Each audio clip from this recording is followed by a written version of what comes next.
Follow कर पाएंगे मुझे नहीं पता, लेकिन कोशिश करेंगे तो कुछ तो फायदा हुआ ही। पहला सूत्र मेरा आप लोगों के लिए ये है कि जब आप किसी को पसंद करें और वो आपको पसंद ना करे तो टेंशन नहीं लेनी है, तेजाब तो नहीं उठाना है। ठीक, कई लोग इस मूड में रहते हैं, मुझे पसंद नहीं करेगी, मुझे, मैं राजा हूं, मैं नवाब हूं, मुझे पसंद नहीं करेगी। अरे तू क्या है भाई, नहीं पसंद हो तो नहीं पसंद हो, ये क्या बात हुई?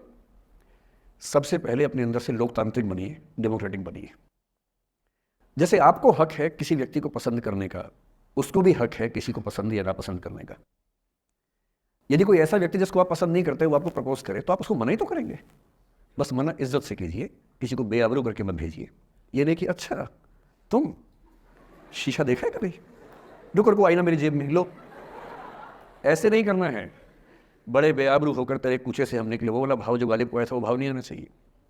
अगर कोई आपको कभी प्रपोज करे, आप लोगों की उम्र है, सब चलता ही होगा आप लोगों के बीच में, मैं आपके टीचर से सामने बोल रहा हूँ लेकिन मैं ऐसा ही हूँ, मैं जानता हूँ कि आपकी उम्र में से होता होगा, सब जानते हैं तो होता ही होगा।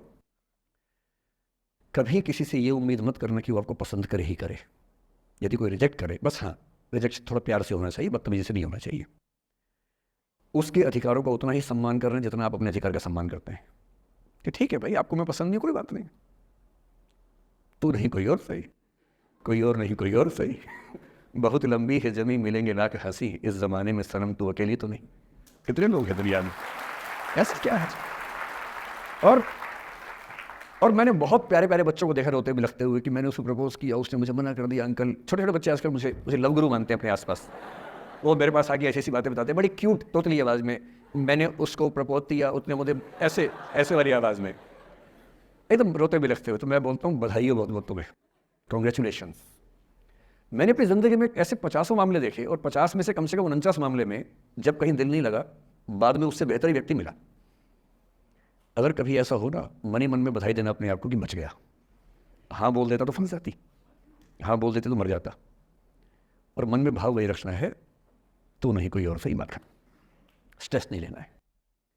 मैं जानता हूं कि आपकी उम्र में आसान नहीं होता, आपको रात रात भर सपने आएंगे, बेचैनी होगी, करवटें बदलते रहे सारी रात हम, आपकी कसम आपकी कसम, ये सब ड्रामा होता है, ये फिल्मी गीत है। मुझे गीत कविता इतना याद है कि मुझे हर बात में वही दिमाग में आता है, मैं क्या करूं। ये होता है आपकी उम्र में, पर वो भी एक फेज़ है। अगर ये फेज़ नहीं जिया तो भी क्या जीवन जिया। कभी कभी बेचैनी भी तो होनी चाहिए, वरना ज़िंदगी में मज़ा क्या है? अगर हर चीज़ लिनियर है, हर चीज़ फॉर्मलाइज है, फिर मज़ा क्या है ज़िंदगी में? ये उठापटक, ये बेचैनी, ये घबराहट, ये तनाव संतरास भी तो होना चाहिए कभी कभी ज़िंदगी में।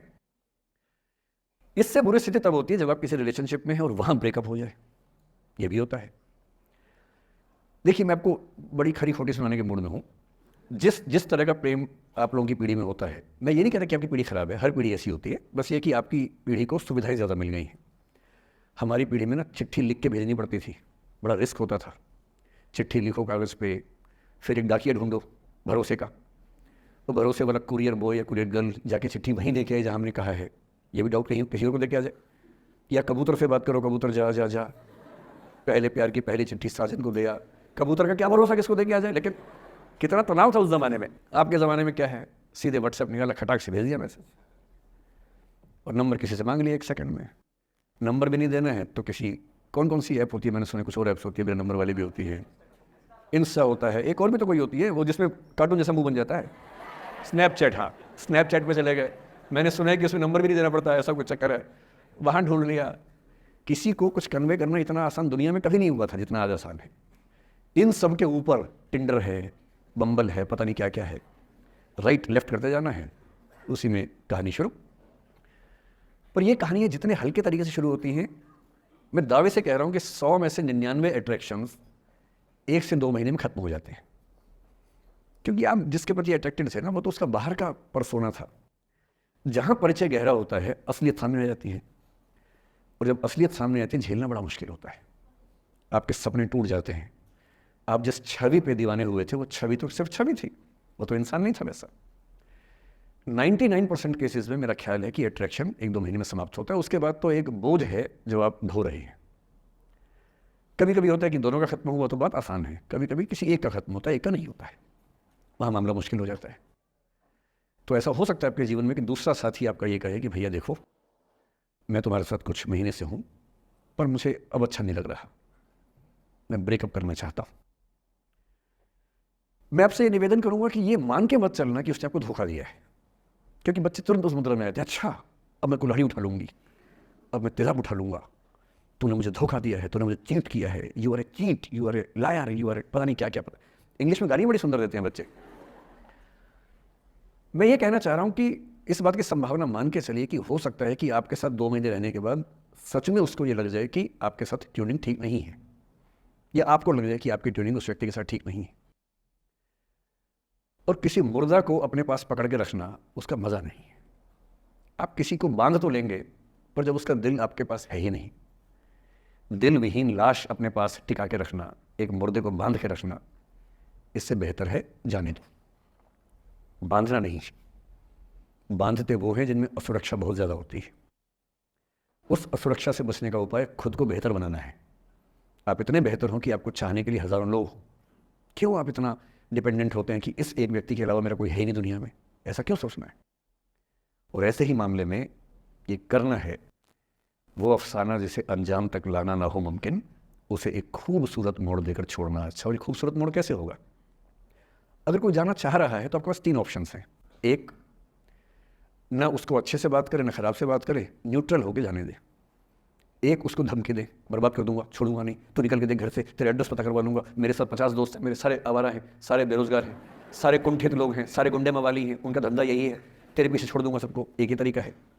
और तीसरा ये कि ठीक है यार, ऑल द बेस्ट, जा सिमरन जा, जी ले अपनी ज़िंदगी। अरे ठीक है, हो सकता है मैं तुझे ठीक नहीं लगा, कोई बात नहीं, लेकिन किसी से मिलो तो बढ़िया से मिलना, तेरी ज़िंदगी अच्छी हो। मैं भी ढूंढ ही लूँगा किसी न किसी को, थोड़ी हेल्प कर दियो, कहीं इंट्रो करवा दियो मेरी भी, लेकिन ठीक है तू भी जा। ये होता है खूबसूरत मोड़ देकर छोड़ना अच्छा।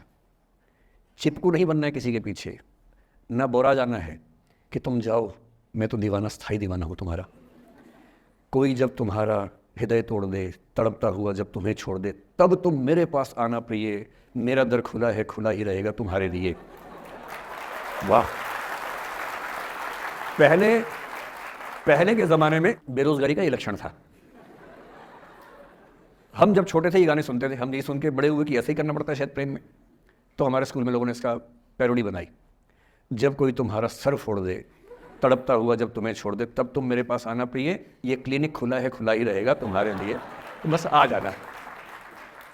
जब कोई तुमको सड़क पे छोड़ दे, गाड़ी अपनी वहाँ से मोड़ ले, तब तुम मेरे पास आना प्रिय, ये ठेला खड़ा है, खड़ा ही रहेगा तुम्हारे लिए।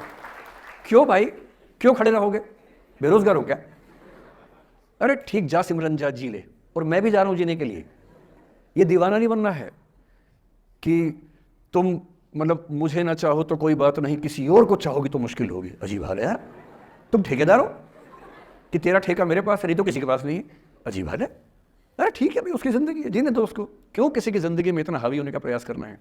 जब आप नहीं चाहते कि आपकी ज़िंदगी में कोई हावी हो, आप क्यों किसी की ज़िंदगी में इतने हावी होंगे? और जब बहुत दर्द हो ना, हमेशा दूसरे के पर्सपेक्टिव से भी सोच के देखिए कि उसको ऐसा क्यों करना पड़ा। क्या पता कोई मजबूरी हो, कभी कभी होती है। मैं बुद्ध की मजबूरी सोच के परेशान होता हूँ कई बार, और फिर मैं सोचता हूँ कि काश यशोधरा जैसा व्यक्तित्व सबका होता। बुद्ध की रियल कहानी क्या है शायद किसी को नहीं पता। मैं जिस कहानी की बात कर रहा हूँ, मैथिली शरण गुप्त नाम के एक बड़े प्रसिद्ध कवि ने यशोधरा नाम की पुस्तक में वो कहानी लिखी है, भूमिका में जिक्र किया। बुद्ध बचपन से ही थोड़े से वैरागी किस्म के व्यक्ति थे। उनकी कुंडली देख के एक ज्योतिषी ने बताया भी था।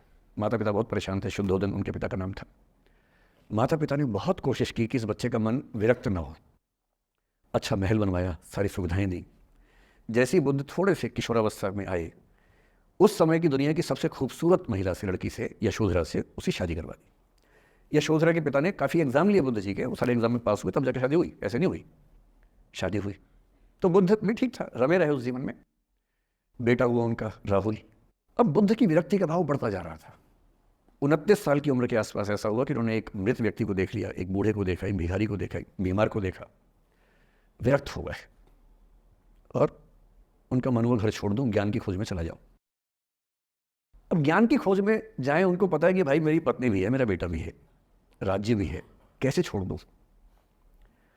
छोड़ना जरूरी है। अंदर की आवाज़ है कि छोड़ो, तुम इस चीज़ के लिए नहीं बने हो, तुम्हारा स्वधर्म कुछ और है। बाहर की जिम्मेदारी है कि छोड़ नहीं सकते। मैं अनुमान करता हूँ कि बुद्ध ने शायद अपने पिताजी से कहा हो कभी कि पिताजी मैं बहुत परेशान हूँ, छोड़ना चाहता हूँ। तो पिता ने समझा बुझा के मना किया होगा कि बेटा शोभा नहीं देता, ऐसा मत करो। हो सकता है पत्नी से भी बात की हो, पत्नी ने भी कहा हो कि ये क्या बात हुई, हम सबका जीवन तुम पे टिका है, बच्चा अभी बिस्तर से भी नहीं उतरा है, अभी तो चलना भी नहीं शुरू किया है, तुम ऐसी बात कर रहे हो। इसका जिक्र नहीं मिलता इतिहास में कि ये बात हुई कि नहीं।